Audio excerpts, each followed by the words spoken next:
पुढल्या बातमीकडे। विक्रोळीत ठाकरेंच्या शिवसेनेकडून एका व्यक्तीला मारहाण करण्यात आली आहे। लादीकरण दुरावस्था शौचालयाबाबत या व्यक्तीने विचारणा केली असता ही मारहाण झाल्याचा आरोप आहे। सतीश चव्हाण या नावाच्या व्यक्तीला मारहाण करण्यात आली आहे, तर या घटनेचा शिंदेंच्या शिवसेनेकडून जाहीर निषेध करण्यात आला। सतीश चव्हाण यांच्याकडून सोशल मीडियावर हा व्हिडिओ देखील शेअर करण्यात आलेला आहे। चंद्रशेखर जाधव यांना प्रचंड बहुमताने विजयी करा। त्यांची निशाणी आहे मशाल मशाल मशाल, अंधारातून तेजप्रकाशाकडे नेणारी मशाल। काम इथून स्टार्ट आहे, याची रॅली आलेली। मी फक्त एवढं विचारलं, मॅडम हे लादीचं काम उबाटाची रॅली निघाली होती तेव्हा एका स्थानिक रहिवाशाने त्यांना क्वेश्चन केला होता।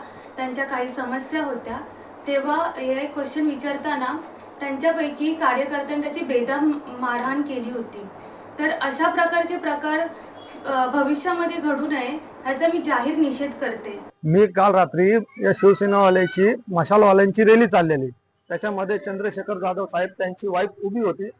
तर मला असं कळलं, माहित पडलं तर ते आमच्यासाठी नेमकं करतील म्हणून मी त्याला विचारायसाठी आलतो, पण त्याच्या काही कार्यकर्त्यांनी माझ्यावर हल्ला केला, मला पाडूस तर मारलंय, तर माझं बोट मोडलं। मी फक्त एवढंच विचार केलो, ही आमची गल्ली आहे, फक्त गेल्या वर्षी एवढीच बनवून दिली, आजपर्यंत का नाही बनवली, एवढं विचारण्यासाठी मला त्या लोकांनी मारहाण केली। म्हणजे का माझा अधिकार नाही का विचारायचा? दोन भाऊ एकत्र आल्यानं अनेकांना बरं वाटलं। पनवेलमध्ये अमित ठाकरेंनी हे वक्तव्य केलंय। ठाकरे बंधू मिळून पालिका निवडणूक जिंकू असाही विश्वास त्यांनी यावेळी व्यक्त केलाय।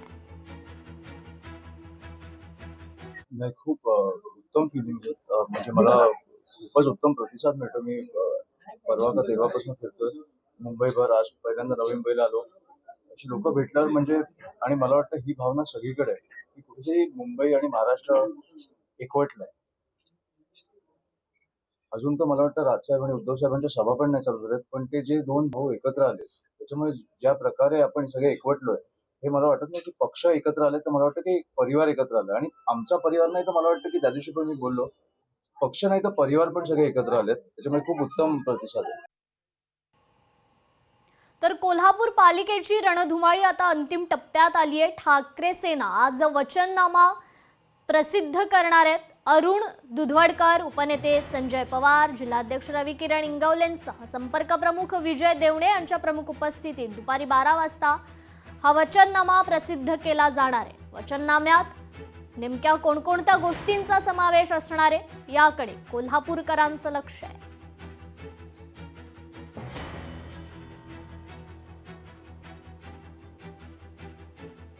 या संदर्भात आपण अधिक अपडेट घेऊयात आपले प्रतिनिधी सतेज औंधकर यांच्याकडून। सतेज, आज ठाकरे सेनेकडून कोल्हापुरात वचननामा प्रसिद्ध केला जाणार आहे, काय अधिकची अपडेट? नक्कीच कृपा, आपण पाहतोय की कोल्हापूर महानगरपालिकेची रणधुमाळी सध्या अंतिम टप्प्यात आलेली आहे आणि सध्या वचननामा असेल, जाहीरनामा असेल, तो प्रसिद्ध करण्याकडे सर्वच राजकीय पक्षांचा कल आपल्याला पाहायला मिळतोय। कालच काँग्रेस पक्षाने आपला जाहीरनामा आहे तो प्रसिद्ध केला आणि अनेक त्याच्यामध्ये प्रश्न आहेत ते मांडले गेलेले आहेत।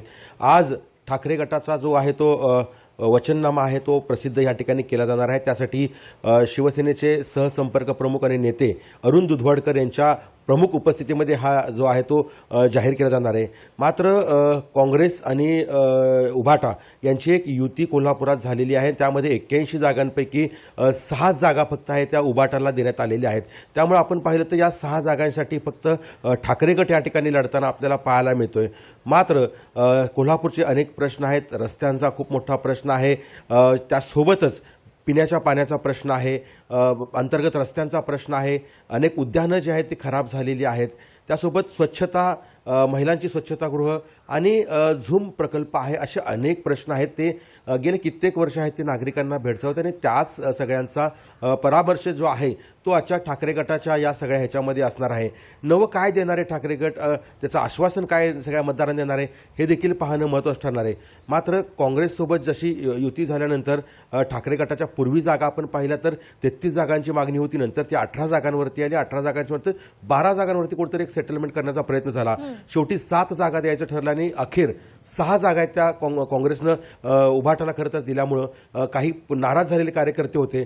मात्र ही नाराजी दूर करत आज सगळ्या जे नाराज होते त्यांना देखील सोबत घेऊन आणि जे मूळचे शिवसैनिक आहेत त्यांना सोबत घेऊन जे लोकांचे विचार आहेत त्यांच्यानुसार आज हा वचननामा आहे तो शिवसेना उद्धव बाळासाहेब ठाकरे पक्षाकडून दुपारी 12 वाजता प्रसिद्ध केला जाणार आहे. आणि त्यामध्ये प्रामुख्यानं कोल्हापुरातल्या समस्या आणि त्याचं निराकरण तुम्ही किती वर्षामध्ये करणार आहात, प्रायोरिटी काय राहणार आहे, या सगळ्या गोष्टी त्याच्यामध्ये नमूद असणार आहेत. लोकशाही मराठी ऐका, पहा, जागरूक रहा.